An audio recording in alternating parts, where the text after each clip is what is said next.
नमस्कार बच्चों, मैं उमाकांत मौर्य आपका स्वागत करता हूं आपके अपने YouTube चैनल ज्ञान कोचिंग सेंटर सुल्तानपुर में। तो बच्चों, आज हम हल करने वाले हैं कक्षा 7 का अभ्यास 3 का बी। तो चलिए बच्चों शुरू करते हैं बिना किसी देरी के। तो बच्चों, आज का पहला प्रश्न है, किसी कक्षा में 5 शिक्षार्थियों ने गणित की परीक्षा में क्रमशः 40, 50, 68, 70 व 72 अंक प्राप्त किए। तो शिक्षार्थियों को प्राप्त अंकों का समांतर मध्य ज्ञात कीजिए। तो समांतर मध्य ज्ञात करना है। तो समांतर मध्य ज्ञात करने के लिए सबसे पहले बच्चों यहाँ पे लिखा जाएगा समांतर मध्य बराबर क्या होता है। तो वो बताते हैं आपको। समांतर मध्य समांतर होता है बच्चों, समांतर नहीं, सॉरी, ठीक है। समांतर मध्य बराबर होता है बच्चों कुल पदों का योग, कुल पदों का योग बटे में पदों की संख्या। बटे में होता है बच्चों पदों की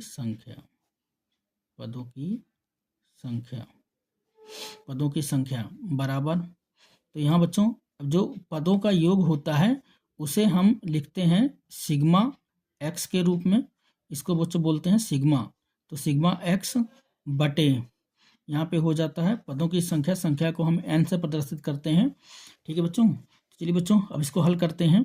तो जो पद हमारे दिए गए हैं, पद को पहले यहाँ जोड़ लिख लेते हैं। 40 प्लस 50 प्लस 68 प्लस 70 और प्लस यहाँ पे हो जाएगा बच्चों 72।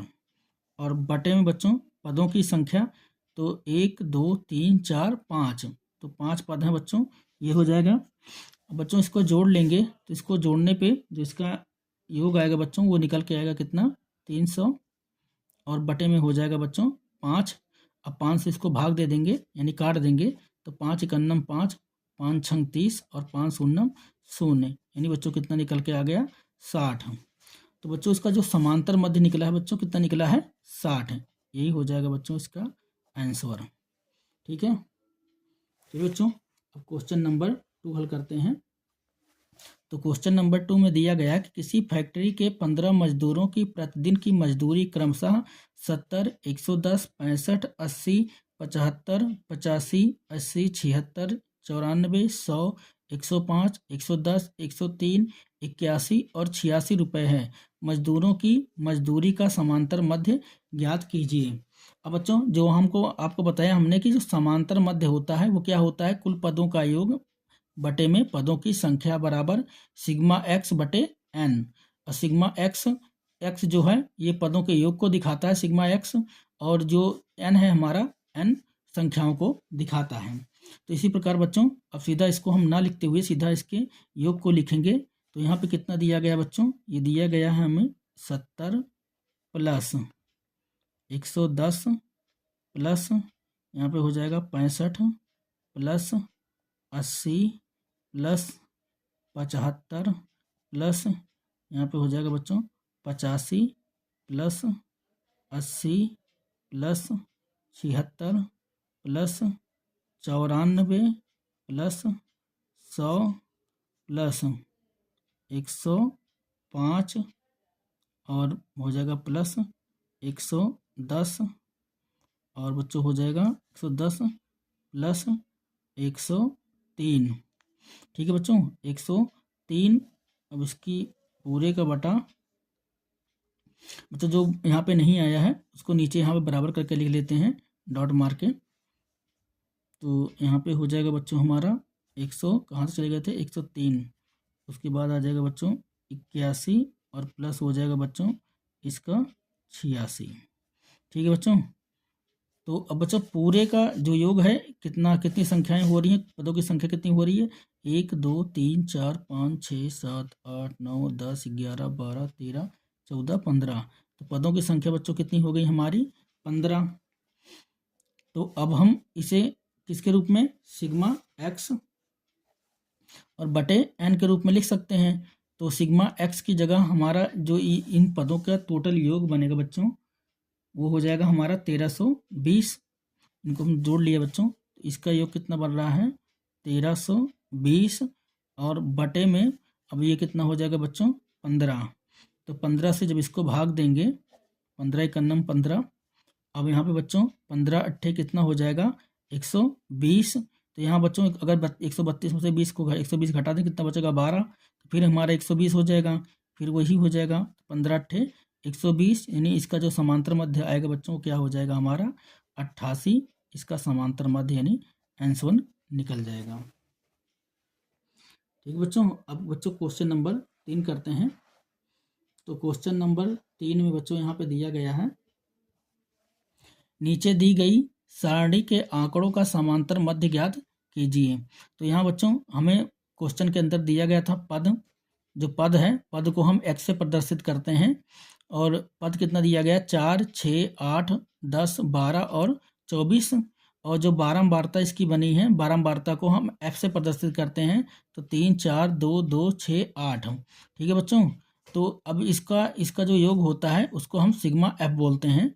तो ये सिग्मा f के रूप में प्रदर्शित करते हैं इसको, और जो पद गुणे बारंबारता होता है इसे x और गुणे f के रूप में प्रदर्शित करते हैं, यानी सिग्मा fx के रूप में इसे लिखा जाता है। तो बच्चों 4 3 कितना हो जाएगा हमारा 12, और 6 चौक हो जाएगा हमारा 24, वैसे ही 8 दूना बच्चों हो जाएगा हमारा 16, 10 दूना हो जाएगा हमारा 20, और 12 छंग हो जाएगा हमारा 72, और 13 अट्ठे बच्चों हो जाएगा हमारा 14 अट्ठे 112, 14 अट्ठे हो जाएगा बच्चों 112। ठीक है बच्चों, अब चलिए बच्चों अगर इसको जोड़ेंगे तो इसकी वैल्यू आ जाएगी हमारी बच्चों कितनी, तो 8 6 14, 14 2 16, 16 2 18, 18 4, तो यहाँ हो जाएगा 22, 22 3 कितना हो जाएगा बच्चों हमारा 25। तो सिग्मा एफ की जो वैल्यू निकल के आई है बच्चों कितनी निकल के आई है 25। इसी प्रकार बच्चों अगर इसको जोड़ेंगे तो इसकी वैल्यू हो जाएगी हमारी 256, 256।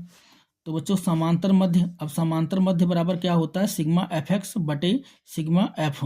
ठीक है, तो सिग्मा एफ एक्स कितना निकला है बच्चों हमारा निकला है 256, और बटे सिग्मा एफ कितना है बच्चों हमारा है 25। ठीक है बच्चों, अगर इसे 25 से भाग दे देंगे तो इसका योग कितना आ जाएगा बच्चों, इसका आ जाएगा 10.24।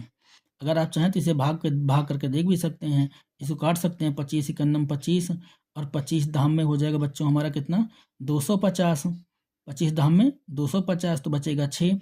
अब 6 तो 25 से कटेगा नहीं, तो दशमलव लगा के 0 बढ़ा देंगे तो 60 हो जाएगा। 25 दूना कितना हो जाएगा बच्चों 50 हो जाएगा, तो 60 में से 50 घटाएंगे कितना बचेगा 10, 10 बचेगा, दशमलव लगा 0 बढ़ा लेंगे हो जाएगा 100, तो 25 चौका कितना हो जाएगा 100 हो जाएगा। इसी प्रकार ये इसका समांतर मध्य 10.25 निकल के आ जाएगा बच्चों, यही हो जाएगा इसका आंसर।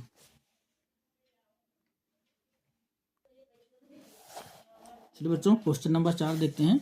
तो क्वेश्चन नंबर 4 में दिया गया उपयुक्त तो आंकड़ों का समांतर मध्य ज्ञात कीजिए। तो बच्चों शिक्षार्थियों की ऊंचाई हम बताएं आपको यक्ष से प्रदर्शित की जाती है, यक्ष सेंटीमीटर यहाँ पे हो जाएगा। तो यहाँ पे इनकी ऊंचाई यहाँ पे क्वेश्चन में दे रखी है, और बारंबारता जो हम एफ से प्रदर्शित करते हैं सिग्मा एफ से, तो बच्चों ये भी यहाँ पे हमारा प्रश्न के अंदर दिया हुआ है। ठीक है, और यहाँ पे एक्स गुणे एफ, तो अब इसको गुणा करके हमने यहाँ पे लिख लिया है कि 140 3 कितना हो जाएगा 420, 147 चौका 588, 148 पंजे 740, 149 छक्का 894, इसी प्रकार 150 धाम में 1500 हो जाएगा, और 151 सत्ते 1057, 154 पंजे 770, 158 चौके कितना हो जाएगा 632, और 159 चौका कितना हो जाएगा 636, 160 दूना कितना हो जाएगा 320। तो बच्चों हमने इसको पहले से गुणा करके लिख रखा है। ठीक है, और जो बारंबारता का योग होता है बच्चों वो भी हमने करके रखा है यहाँ पे। तो सिग्मा एफ बराबर कितना हो जाएगा, इसकी वैल्यू आ जाएगी 50, और सिग्मा एफ एक्स बच्चों अगर इसको जोड़ेंगे जब इसकी वैल्यू निकल के आएगी 7557। ठीक है बच्चों, अब चलिए समांतर मध्य इसका ज्ञात करते हैं। तो समांतर मध्य बच्चों सिग्मा एफ एक्स और सिग्मा एफ के रूप में, तो सिग्मा एफ एक्स कितना है बच्चों, तो इसका है 7557, और बटे में बच्चों कितना आ जाएगा हमारा सिग्मा एफ, तो सिग्मा एफ कितना हो जाएगा बच्चों हमारा है 50। तो बच्चों 50 से 7057 को जब हम भाग देंगे तो इसकी वैल्यू बच्चों आ जाएगी हमारा 151.14, 151.14 निकल के आएगी बच्चों। यही हो जाएगा बच्चों इसका। ये 151.14 ये आएगा हमारा सेंटीमीटर में। ये हो जाएगा बच्चों इसका आंसर। ठीक है, अब देखो अगर हम इनका योग यहाँ पे गुणा करते और इसको जोड़ते हैं यहीं पे, तो बच्चों वीडियो हो जाती है बहुत लंबी वीडियो, फिर बहुत ज़्यादा समय लगता है उसमें। तो इसीलिए हमने पहले इसका गुणनखंड पहले कर रखा था। ठीक है, भाग भी करके रखा था ताकि आपको फटाफट मैं समझा सकूं। तो बच्चों आज का जो सत्र है यहीं समाप्त होता है। अगर आपको यह वीडियो पसंद आया है तो लाइक और शेयर करना ना भूलें। हमारे चैनल को सब्सक्राइब करें। अगर कोई भी चीज़ आपको कहीं पे भी किसी भी क्वेश्चन के अंदर डाउट है तो कमेंट बॉक्स में जाके प्रश्न बता दें कि कौन सा प्रश्न आपको कम समझ में आया है, तो किसी वीडियो के माध्यम से हम आपको वो उपलब्ध करा देंगे और अच्छे से समझा देंगे। चलिए बच्चों, तब तक के लिए शुभकामनाएं आप लोगों को।